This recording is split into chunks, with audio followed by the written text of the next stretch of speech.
বর্তমান বিশ্বে মানব রচিত যে মতবাদগুলো আছে, অন্যতম হলো ডেমোক্রেসি, গণতন্ত্র।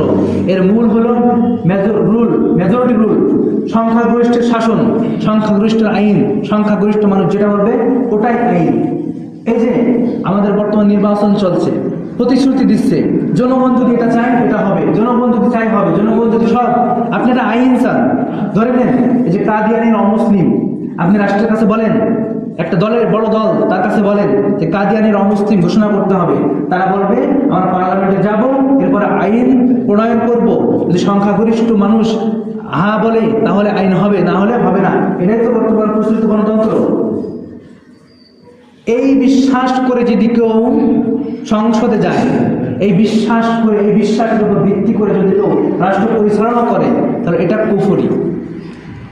এই প্রতিশ্রুতি দিয়ে, এই আইনের উপর ভিত্তি করে, এই সিস্টেমের ভিত্তি করে যা সংসদে যাবে, যে বিশ্বাস করে যাবে গণতন্ত্রকে, যদি মনে প্রাণে বিশ্বাস করে কেউ যায়, বোঝেন, জেনে শুনে বিশ্বাস করে যদি কেউ গণতন্ত্রকে বিশ্বাস করে, সে রাজনীতি করে, সে কাফের হবে।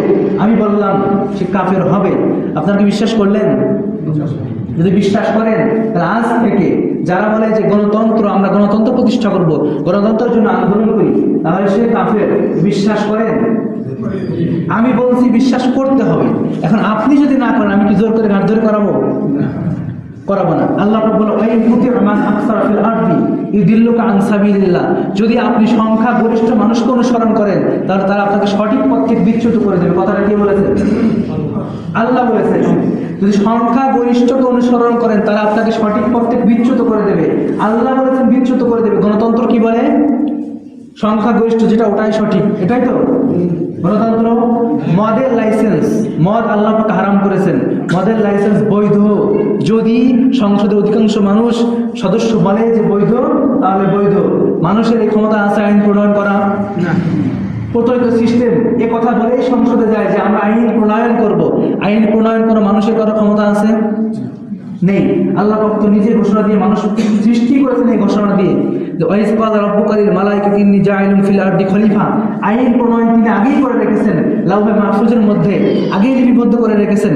মানুষকে প্রেরণ করেছেন। আস-সুলতানু যিল্লুল্লাহি ফিল আরদ। বাদশা হলো আল্লাহর ছায়া। বাদশা কি? আল্লাহর ছায়া। ছায়া মানে প্রতিনিধি, ছায়া। আল্লাহ পাক মানুষকে দুনিয়াতে প্রেরণ করেছেন প্রতিনিধি হিসেবে। আইন আমার, তুমি গিয়ে বাস্তবায়ন করবা। অন্যত্র আল্লাহ পাক বলেন আকিমুদ্দিন, দিন মানে ধর্ম।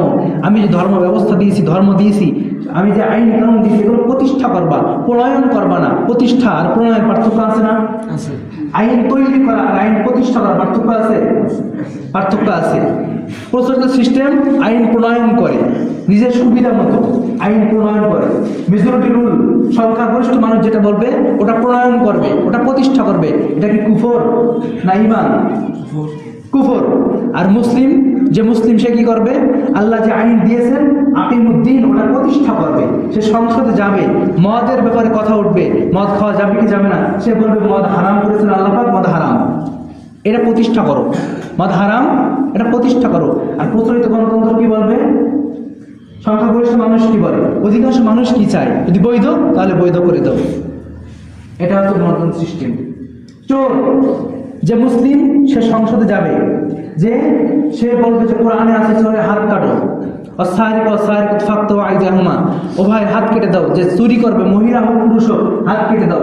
মুসলিম সংসদ সদস্য সে সংসদে গিয়ে আইন প্রণয়ন করবে না, এই আইনকে প্রতিষ্ঠা করবে, কোন আইন? যে আইন কোরআনে আছে।